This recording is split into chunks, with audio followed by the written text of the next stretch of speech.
Hello everybody, the Captain here, and we got an email request, a video request from Janik. And as always, if you have a video request or need consultation on any matters of anything, as long as you're willing to pay for it, I will consult you on these scratched up sunglasses if you want me to do that. Anyway, so Janik writes, it's about Tom Leykis. I know some of you guys are big fans of his, as I am Jolly good day, Captain. I would like your personal opinion and experience on Tom Leykis and his philosophy, meaning Leykis 101, his view on women and their behavior, the Bachelor Life, having sex with older women, 30 plus. I love how you women, you're older if you're 30. When you are between 17 and 25, and after you've acquired wealth experience targeting the hot young women, 18 to 25. Is it better or easier to be in a relationship, or should you go for the Leykis lifestyle? Is it true that women throw themselves at you when you reach your peak sexual market value about 35? I read your recent blog about the Bachelor class, which I quite enjoyed. I like to know if these guys are fulfilled, satisfied with their life, because I always want to hear that you need a woman to love you to be happy. And so are their lives without that, or is that the reason you're a committed relationship? Thank you kindly. Please wear your minion hat when making this video. So, all right, a lot of stuff. So let's go through the first one here. My personal opinion on Leykis 101. Leykis 101, it is an absolute must. And this is how Tom got his fame and his notoriety. He was like the pioneer, one of the first guys out there, if not the first guy out, and definitely the first guy of any notable media worth, by just laying down the truth. That guy had gone through the ringer a hell of a time. This guy's been divorced 4 times. And he also is a true entrepreneur. This guy did not have money handed to him. So this guy, you guys come to me for asshole consulting. Well, this guy was the trailblazer, and before the internet, there was none of this asshole consulting stuff. It was media. And you got to think of the courage it took Tom to do this. But it sold itself. The shock, the controversiality of this is what sold it. But you gotta understand, once Tom went down that path, there was no going back. He would forever be memorialized as Tom Leykis, and IBM ain't gonna hire him. So this guy really went down that. Now, in doing that, he spoke the truth, and he pointed out that their emperor had no clothes. And because he was so much older, not old, I'm not old. He was older than his listeners by a significant amount. He could not impart all of his wisdom like a Vulcan mind melt to say, oh, now I got it. So Leykis 101 is like, it's 101. It's an introductory course. And it's basically the basic principles and rules and laws that you operate by as a rookie because you don't understand it yet. And you keep operating by those principles. Maybe you don't totally understand them to the point in time that you start to intuitively understand it or even tailor your own approach to women. So it's an absolute must for, I'd say, 14 years old. About there is when I'd recommend boys start listening to Leykis 101. And if you pay attention to it, you read, you listen to his radio show and all that, you should have that intuition starting to kick in by the age of 18, 19. You got to date, you got to experience women as well, but you don't come into your own position or path until you have some experience. So that's where I'm very much for Leykis 101, but then after a while, the older you get, say, well, I'm going to take that, I'm not going to take that. This worked for me, that didn't work for me. Because it's universal laws, but it's not going to apply to every individual because each individual is a little bit different. But still, 95% universal. His view on women and their behavior. Truthfully, I think his views are a little skewed because he's been divorced 4 times. And I'm speculating a lot of it probably has to do with being raised. He could certainly and would defend himself or comment on this. But he did not necessarily have an easy life, easy upbringing.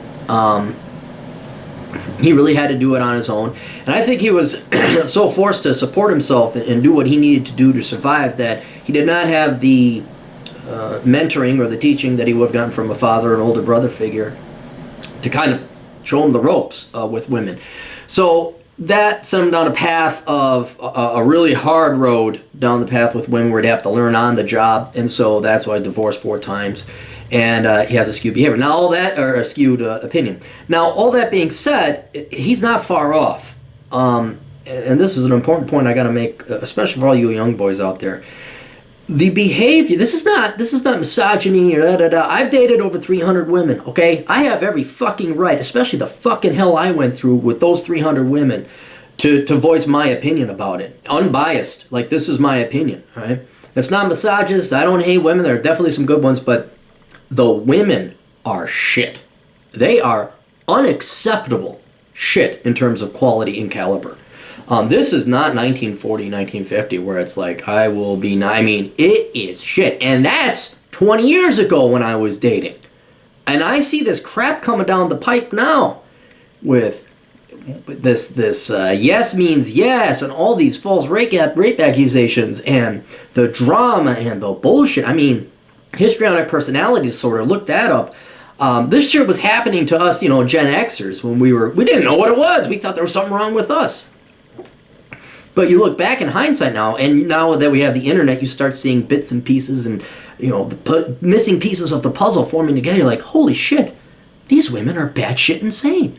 They are not worth my life in terms of money or time to date or court them. So as harsh as it is, this is empirical experience these guys have done. That's why there's such a gravitation to Tom Leykis, the Manosphere, my site, Roosh, all these other guys, men's rights movements, Paul Elam, all those people, because it answers it. It fucking answers like, no, it ain't you. There's something fucking wrong with the way these women have been raised and they're behaving. There's nothing wrong with you holding a standard. So he probably has gone through the ringer more than 4 divorces. He certainly has. But that's still, even after that, it's not that far off. It is that bad. The Bachelor Life, obviously, if you go through that, you're going to enjoy the Bachelor Life. And the problem that, I shouldn't say the problem, the benefit Tom has of the Bachelor Life, he lives the Bachelor Life. I mean, the dude, and he's very savvy with his money. That's one thing I always respect. I listened through all of his archives when I was younger. The man reads the Wall Street Journal. The man knows about 401ks. The man invests in property. He's not pissing it away like an NBA all-star that just got his payday and now is going to be MC Hammer fucking becoming a passer because he pissed it all away. He's invested his money wisely. He enjoys the good things of life, cigars, booze. He has his friends. And with his fame, though, naturally, and the money, comes women. It's very easy. It comes naturally for him. Most bachelors are not going to have that advantage of fame or money. And so that's where you got to learn game. You got to learn to be charismatic. You got to learn, salsa dancing, or you got to do something. You got to become a teacher or some kind of leader or something, some kind of public figure of something where you're the center of attention. Maybe just a really great conversationalist, so you're the center of the party or the life of the party. But whatever it is, you can't just rely on money you don't have or fame you don't have. So the Bachelor Life, I would agree. The Bachelor Life is good. But where I may deviate a little bit in this realm and men's rights and MGTOW and all this other stuff is I'm not necessarily against settling down with a gal. I had, despite the vast majority of my dating experiences with women being horrible, there were some that it was like, hey, they got away. I missed that boat. And, you regret that. You're like, holy shit. A lot of it also thinking like, this is average. There's better girls than her. And you're like, holy crap, no, there isn't. Like, you wish you could go back 20 years. But there are, I like women. I do. I love women. There are some wonderful women in my life, and some definitely marriage material. And this is I think, to explain it, the Bachelor Life is great. And the risk of ruining that with the wrong woman is so high, so risky, that you got to make damn sure it's the right one. But if you find the right one, it's great. It makes it even better. And you'll find a gal that's like, my girlfriend. I'm like, I'm going out for 2 weeks. I'm going to go hike around and the West. She's like, okay, you go, see you, And then we're just happier all that much when we see each other again. That you got, it's rare. And God almighty, my married friends and the guys that got girlfriends, holy shit. Like, one gal, she says, are you paying attention? Michael, are you paying attention? I'm like, oh, fuck. Oh, snap. So anyway, don't rule out a woman in your life. Marriage, because of the legalities and the state, and you got to worry about the finances of their family and all that other shit. Like, that's a legal corridor into finances and problems that you don't need. So, living together, all that stuff, okay, fine. But marriage, I don't know. You could commit to a woman without that. Just don't throw away women. I think that's the number one biggest mistake I see men doing, is they just swear off women. They're all fucking cunts. And it's like, no, come on, really? You don't know one nice gal? You're going to, what, dismiss all those ladies over at Honey Badger Radio, huh? You're going to dismiss Judgy Bitch and all the gals at Return of Queens, huh? Come on. There are good gals. Don't get all pissed off because, the majority of them burned you. You got to be intellectually honest. And, those gals out there, you find one and she'll make your life all that much better. And so, but in any case, but there is some disagreement with that. Having sex with older women, 30 plus when you are young, and then having sex with younger women when you are old. Yeah, there's no opinion. That's law. That's the law of biology. Women want resources. They want stability. They want security. They want money. But when you're younger, you ain't got that. And then the gals who are your age, they're looking at the 35-year-old guy who could pay their way through college and their law degree, and then divorce him like Wendy Davis. And then she can run for governor and fail. So, it's just prostitution. That's all it is. Girls want to get paid for their beauty. That's it. That's how it's always worked. Don't get pissed off with me because I applied the correct vocabulary term to it. It's prostitution. So when you're a younger guy, yeah, you gotta go after the cougars and the milfs. Don't think you have to exclusively go for them. When I was younger, I did well with it. Maybe it was Gen X, I don't know, but I did quite well with women my own age. So don't dismiss the 20-somethings. Take a shot or two. But if you could find a sugar mama, you could take what you could get. Do you want to bang them? Cool, yeah, bang them. And do they have a kid? Yeah, I know they got a kid, but are they tight? Do they look good? Is it worth it? Yeah, then go that way. Then when you're older, absolutely. The only problem you're going to run into is what a lot of my 40-plus friends or even 35-plus friends face.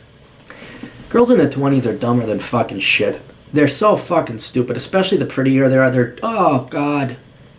Because as Bill Burr says, and the reason they think this stupid shit, or the reason they're so misinformed, they think so greatly of themselves, is because no one has the guts to tell them because everyone wants to fuck them. And it's true. It's true. And that's the paradox. You'll be physically attracted to them. They'll be talking about whatever stupid vampire show is on. Who knows, Lord. They'll have the dumbest opinions. They'll think they're intelligent. So they always say the sweet spot for finding a wife is like 28 to 30-ish, or 27 to 29, but that's 2 years, and the math never works out that way. So do the sex thing and get it where you can, but it's a law. It's not like, but you can always go younger. There's nothing wrong with it. Just be prepared. When you're gonna date older, they're gonna have kids. When you're gonna date younger, they're a pain in the ass. That's the paradox my pilot buddy faces. Is it better, easier to be in a relationship, or should one go for the Leykis style? Is it true? We already addressed that. Is it true women throws themselves at you when you reach your peak sexual mind? Yes and no. It depends if you flaunt it.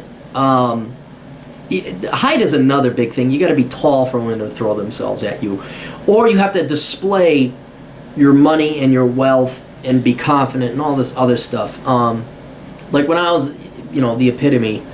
When I was a professor of economics and when I taught dance classes, obviously women would throw themselves at me. And by throw, I mean they're not like showing me their tits in class or the Indiana Jones thing like that. But it was close. I mean, it was, you go to a graduation party and the gal's drunk and, whoa, okay, nice, Miss Purdy. And that's from The Nutty Professor.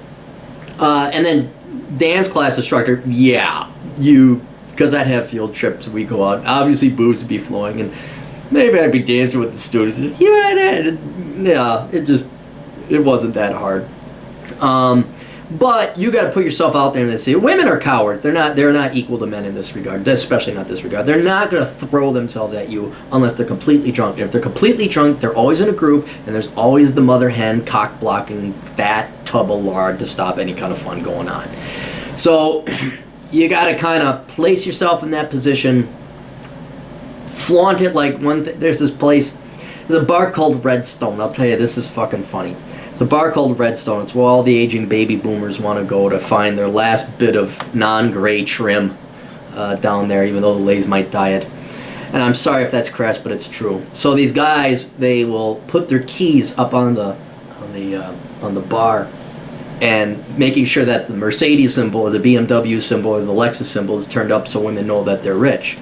And I'm sure they wear some kind of clothes, but obviously you could tell I don't give two flying fucks about clothes. There are benefits to having a girlfriend. There's no flying fuck. Zero fucks given now. It's put on a suit, make her happy, we go out for dinner. But you have to advertise. You have to demonstrate sexual market value or market value. You have to buy that fucking stupid waste of a car. And this is where Tom Leykis, he could come. He has the money. He can buy a Lexus outright, brand new Lexus. He talks about the used Lexus, how much he liked it, and he uses that analogy. Regardless, if women cannot tell with you walking down the street if you are an investment banker, 42-year-old rich guy. You have to demonstrate it. So you have to be in a suit. Like when I was in banking, what was I, 35? No, I wasn't even, that was 33, 32. I'd come back, I'd be in my suit, untie, undone. And it had an edge, but I wasn't quite old enough looking, And on top of it, I'm pretty short. But either way, you gotta flaunt it. You gotta spread your peacock feathers. You gotta say, look at me, ladies, I have resources. And yeah, women will go there.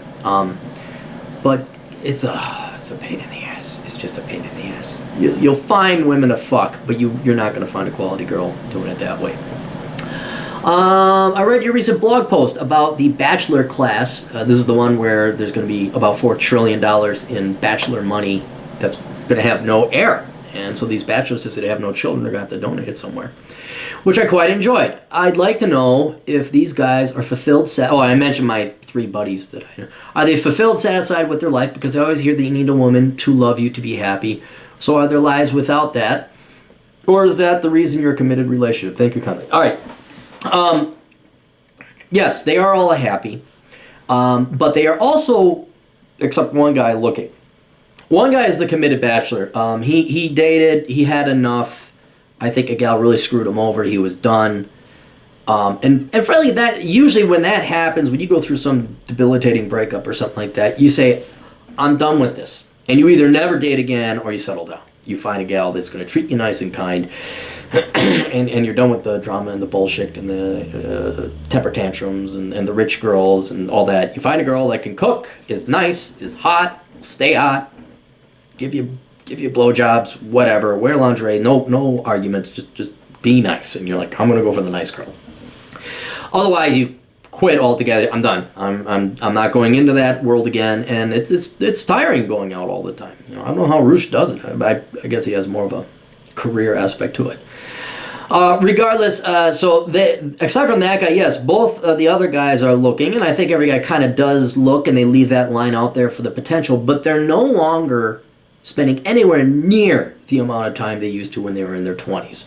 I know what drives my pilot buddy is his job, his career, his business. If he is given a choice of spending 2 hours at the nightclub or 2 hours working on his company, he will spend 2 hours working on his company because it gets a positive rate of return.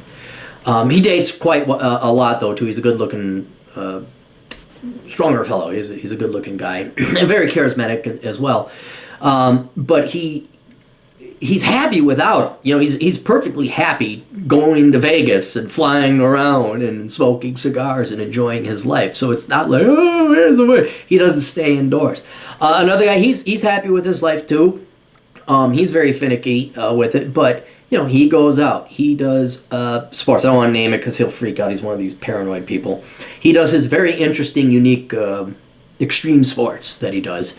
And every once in a while I'll run into a gal, but he doesn't even go online. He doesn't look. He doesn't go. He'd rather just stay at home and work on his extreme sports. He's also kind of an electrician hobbyist as well. But I guess and those are just 3 data points. But to give you a general commentary, most of the men I know, 30 and older, who are single, are pretty happy with their life as long as they didn't screw it up. They as long as they don't file for bankruptcy or major in something stupid. Most of them are happy, and there is this solace where it's like, well, you can always date. and you get that wisdom like, okay, my 20s was a pain in the ass dating all these psycho bitches, and it left such a bad taste in their mouths. They're in no rush to go back. So they're kind of like, yeah, I'm good. Oh no, it's nice. It's like, it's quiet. There's no drama. I can sleep. Her shit ain't in my house. That kind of stuff.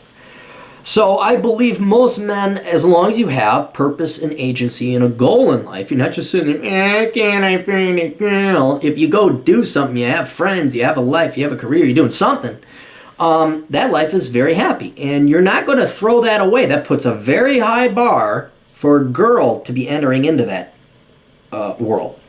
And so all the ditzy, hottie, cutesy babes and the single moms fall down here. It's like, no, thank you. You've got to be an elite gal. Otherwise, this life is very good. And you don't want to risk it throwing it away on some drama or divorce or palimony or stuff like that. So in any case, Leykis is 100% legit. I don't think he's doing it for effect or show. I think he was, he's an atheist, and I'm agnostic. But if there was a God, I think he set him down that, like, this guy was put on this planet for that, kind of like a prophet or a messiah of sorts, if you want to say that, to make it so that a whole generation did not have to suffer needlessly like previous generations when it came to pursuing the opposite sex. And his life experiences were empirical. They were not fabricated. They're not fake. Dude's been through more than the average bear, and he's older than all of us, so you may want to pay the fuck attention. So yeah, he is legitimate. He is on the up and up. I think that's why he's so popular. So yeah, visit Tom Leykis' show. Go to blowmeuptom.com. And seriously, I know a lot of you young guys out there, you come to me for financial kind of business advice. If you have a business, if you have a product, go and you want to sell it to men, like it's a product for men, Tom Leykis, that is the guy. They are professional. Gary Zabransky, his producer, gets back to you like that, man. I mean, I've tried to contact other podcasts, blog, just to get it out there, use the new mainstream media. They're not professional. They just don't get back to you. These guys do, and they're very fair in pricing. You're not going to find a better pricing than these guys. So absolutely give Tom your business. Don't just give him your listenership, but give him your business too if you have something to sell. Don't sell him crap. You ain't going to take crap. But if you got something that you want to sell that would be palatable to his market, absolutely go talk to Tom Leykis. So anyway, that's all we got. Toodles.